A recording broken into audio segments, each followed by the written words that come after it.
اللہ کی طرف سے آواز آئی آنا، اب آئی ہے بدھی، اب تمہیں سمجھ میں آئی ہے بات. وَقَدْ عَصَيْتَ قَبْلُ وَكُنْتَ مِنَ الْمُفْسِدِينَ، تم ایک نمبر کے فسادی اور نافرمان تھے، آج ایمان لائے ہو. ایک بات پتا چلی کہ آدمی کو آخری ٹائم کے پہلے توبہ کر لینی چاہیے. مرنے کے ٹائم جب، جس کو کہتے ہیں نا گرگرہ کی حالت، حدیث میں جس کو گرگرہ کہا گیا ہے، گرگرہ جانتے کس کو بولتے ہیں؟ جب آدمی کو کوئی چیز کھلائی جائے اور حلق کے نیچے نہ اترے، یہ جس کو ہماری زبان میں کہتے ہیں بولی بند ہو جائے، اس کے بعد توبہ قبول نہیں ہوتی. اس کے پہلے تک توبہ قبول ہو سکتی. یہ فرعون اس اسٹیج کو کراس کر چکا تھا. فرعون دریا میں ڈوب رہا ہے اور کہہ رہا ہے میں ایمان لے آیا. اللہ نے کہا کچھ نہیں، تیرے ایمان کی کوئی اوقات نہیں. آنا وقد عصیت قبل، تو ایک نمبر کا نافرمان تھا، فسادی تھا، اب تو ایمان لایا ہے. اللہ نے کہا کہ آج ہم تجھے ڈوبوئیں گے لیکن تیری ڈیڈ باڈی کو سیف کریں گے. فَالْيَوْمَ نُنَجِّيكَ بِبَدَنِكَ لِتَكُونَ لِمَنْ خَلْفَكَ آیَةً. اے فرعون، تیری ڈیڈ باڈی کو ہم محفوظ کر لیں گے تاکہ تو قیامت تک کے لوگوں کے لیے نشانی بن جائے. آج بھی قاہرہ کے میوزیم میں، مصر کے اندر قاہرہ کے میوزیم میں آج بھی فرعون کی ڈیڈ باڈی موجود ہے. انٹرنیٹ پر، یوٹیوب پر آپ ویڈیو دیکھ سکتے ہیں. اس کی ڈیڈ باڈی کو دیکھو اور سوچو کہ یہی وہ منحوس انسان ہے جو اپنے آپ کو رب کہتا تھا، جو اپنے آپ کو خدا کہتا تھا.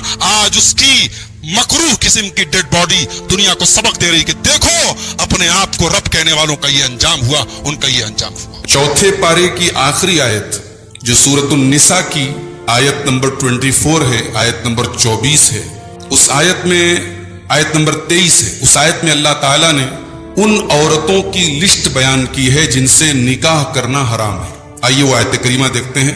اللہ نے فرمایا حرمت علیکم امہاتکم وبناتکم واخواتکم وعماتکم وخالاتکم وبنات الاخ وبنات الاخت. تمہارے اوپر تمہاری مائیں حرام ہیں.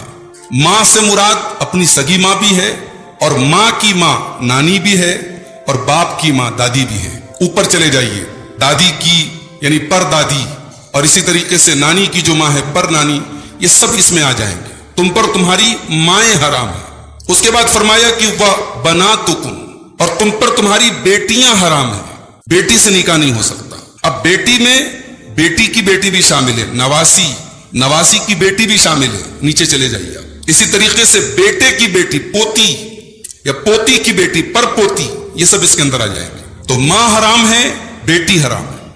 اس کے بعد تیسرا رشتہ وَأَخَوَاتُكُمْ، اور تمہاری بہنیں حرام ہیں. اب بہن چاہے سگی ہو، ماں ایک ہے باپ ایک ہے، یا ماں ایک ہو باپ الگ الگ ہوں، تب بھی وہ بہن حرام ہے، اسے نکاح نہیں کر سکتے. یا ماں الگ الگ ہو باپ ایک ہے، تب بھی وہ بہن ہے، بہن سے نکاح نہیں کر سکتے. اس کے بعد فرمایا وَعَمَّاتُكُمْ، اور تمہاری پھوپھی تمہارے اوپر حرام ہے. باپ کی بہن، پھوپھی سے نکاح نہیں ہو سکتا. وَخَالَاتُكُمْ، اور خالہ بھی تمہارے اوپر حرام ہے. ماں کی بہن، خالہ سے بھی نکاح نہیں ہو سکتا.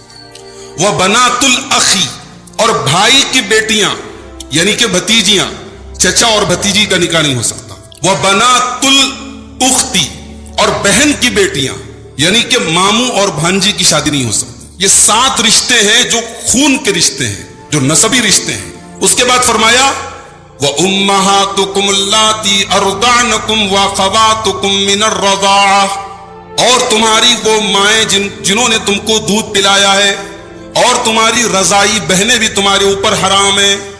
اگر بچہ 2 سال کے پیریڈ کے اندر کسی عورت کا دودھ پیتا ہے تو وہ اس کی رضائی ماں کہلاتی ہے. اس میں ایک کنڈیشن یہ ہے کہ یہ جو رضاعت ہے یہ 5 بار بچے نے اس عورت کا دودھ پیا ہو اور پیٹ بھر کے پیا ہو، خود سے چھوڑا ہو، تو اس سے رضاعت ثابت ہوتی ہے اور وہ عورت اس کی رضائی ماں کہلائے گی. یہاں پہ اللہ تبارک و تعالیٰ نے صرف رضائی ماں اور رضائی بہن کا ذکر کیا ہے، مگر حدیث سے یہ معلوم ہوتا ہے کہ جو رشتے نسب سے حرام ہیں وہ رشتے رضاعت سے بھی حرام ہیں.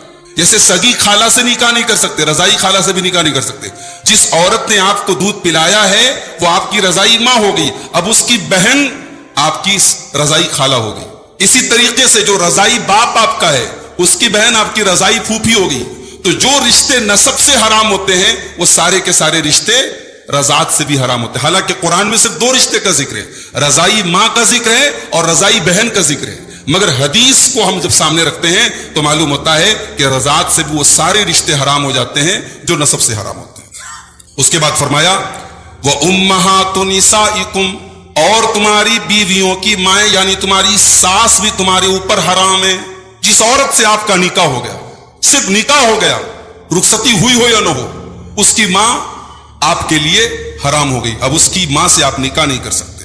وَرَبَائِبُكُمُ اللَّاتِي فِي حُجُورِكُم مِّن نِّسَائِكُمُ اللَّاتِي دَخَلْتُم بِهِنَّ، اور تمہاری وہ عورتیں جن سے تم نے نکاح کیا اور تمہاری ان سے ملاقات ہوئی ہے، ان عورتوں کی بیٹیاں بھی تمہارے لیے حرام ہیں.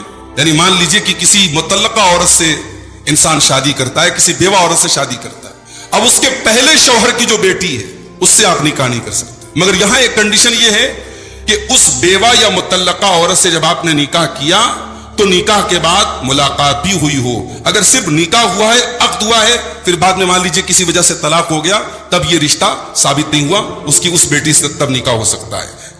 جو عورت انسان کے نکاح میں آ جائے اور باقاعدہ طور پر اس کی بیوی بن جائے، اب اس کی پہلے شوہر کی جو بیٹی ہے اس سے نکاح نہیں ہو سکتا. اس کے بعد فرمایا وَحَلَائِلُ أَبْنَائِكُمُ الَّذِينَ مِنْ أَصْلَابِكُمْ، اور تمہارے اپنے سگے بیٹوں کی بیویاں بھی تمہارے اوپر حرام ہیں. اپنے سگے بیٹے کی، جو آپ کا اپنا بیٹا ہے، اس کی بیوی یعنی آپ کی بہو بھی آپ کے اوپر حرام ہے. اس کے بعد فرمایا وَأَن تَجْمَعُوا بَيْنَ الْأُخْتَيْنِ، اور دو بہنوں کو اکٹھا کرنا بھی حرام ہے.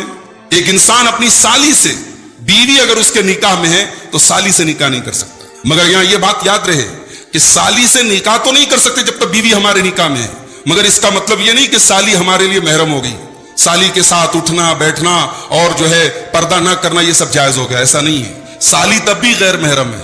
یہ ایک کنڈیشنل حرمت ہے کہ جب تک آپ کی بیوی آپ کے نکاح میں ہے یا بیوی زندہ ہے تب تک آپ اپنی بیوی کی بہن سے شادی نہیں کر سکتے. تو اللہ نے یہاں کہا کہ دو بہنوں کو اکٹھا نہیں کر سکتے. حدیث سے یہ معلوم ہوتا ہے کہ پھوپھی اور بھتیجی کو بھی اکٹھا نہیں کر سکتے. یعنی اگر کوئی عورت آپ کے نکاح میں ہے تو اس کی بھتیجی یا اس کی پھوپھی سے آپ اس کے رہتے ہوئے ایک ساتھ نکاح نہیں کر سکتے. اسی طریقے سے خالہ اور بھانجی سے اکٹھے نکاح نہیں کر سکتے. آپ کی بیوی کی جو خالہ ہے یا آپ کی بیوی کی جو بھانجی ہے، جب تک آپ کی بیوی آپ کے نکاح میں ہے آپ اس سے نکاح نہیں کر سکتے. یہ لسٹ اللہ تعالیٰ نے بیان کی. اس کے بعد اللہ نے فرمایا الا ما قد سلف، اب تک جو کر چکے اب تک ان رشتوں کے معاملے میں جو گڑبڑ ہوئی اب آئندہ سے تمہیں احتیاط کرنا ہے. اور یہ جو رشتے بتائے جا رہے ہیں ان میں سے کسی عورت سے تمہیں نکاح نہیں کرنا ہے. ان اللہ کان غفور الرحیم، بے شک اللہ تعالیٰ بہت بخشنے والا رحم کرنے والا. اب یہاں سے قرآن کا 5واں پارہ شروع ہو رہا ہے. والمحصنات من النساء، اور اے مسلمانوں وہ عورتیں بھی تمہارے اوپر حرام ہیں جو آلریڈی کسی کے نکاح میں ہوں. جو کسی کی بیوی ہے جب تک نکاح میں ہے آپ اس سے نکاح نہیں کر سکتے. اچھا، شادی شدہ عورتوں کے لیے یہاں اللہ تعالیٰ نے جو لفظ استعمال کیا محصنات جانتے کس کو کہتے ہیں؟ عربی میں حسن کہتے ہیں فورٹ کو، قلعہ کو.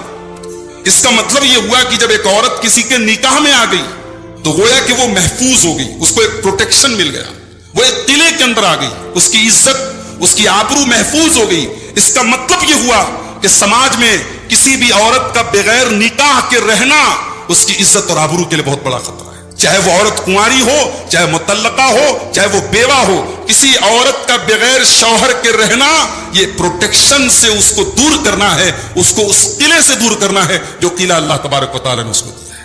والمحصنات من النساء، ان عورتوں سے تم نکاح نہیں کر سکتے جو آلریڈی کسی کے نکاح میں ہیں. اس کے بعد فرمایا کتاب اللہ علیکم، یہ اللہ تبارک و تعالیٰ کا حکم ہے تمہارے اوپر. وَأُحِلَّ لَكُمْ مَا وَرَاءَ ذَلِكُمْ، اور ان عورتوں کے علاوہ تم تمام عورتوں سے نکاح کر سکتے ہو. کزن سے شادیاں ہو سکتی ہیں، خالہ کی لڑکی ہے، ماموں کی لڑکی ہے، چاچا کی لڑکی، ان سے نکاح ہو سکتا ہے. بعض غیر مسلموں کو دیکھتا ہوں کہ وہ سوشل میڈیا پہ بڑا مذاق اڑاتے ہیں اسلام. صاحب اسلام میں کزن سے شادی کرنے کی اجازت دی گئی ہے، اس میں کیا حرج ہے؟ بھئی یہ طے کرنے والے ہم کون ہوتے ہیں؟ یہ اللہ کا قانون ہے. اللہ نے جن رشتوں کو بتایا کہ یہ حرام ہے وہ حرام ہے، جن رشتوں کو اللہ نے بتایا کہ ان سے نکاح ہو سکتا ہے. اب اس میں کوئی کہتا ہے صاحب چاچا کی لڑکی کو تو ہم بہن مانتے ہیں، خالہ کی لڑکی کو تو ہم بہن مانتے ہیں. بھئی ایسے تو پوری انسانی برادری ایک دوسرے کو بھائی بہن مانتی ہے. سارے انسان آپس میں بھائی بہن ہیں، آدم کی اولاد ہے، حوا کی اولاد ہے. سارے مسلمان آپس میں بھائی بہن ہیں. تو بھائی بنا لینے سے یا بہن کہہ لینے سے کوئی بہن نہیں ہو جاتی. اور اس میں ایک سبق ہمارے ان بھائیوں کو ہے اور ان بہنوں کو ہے جو سوشل میڈیا پر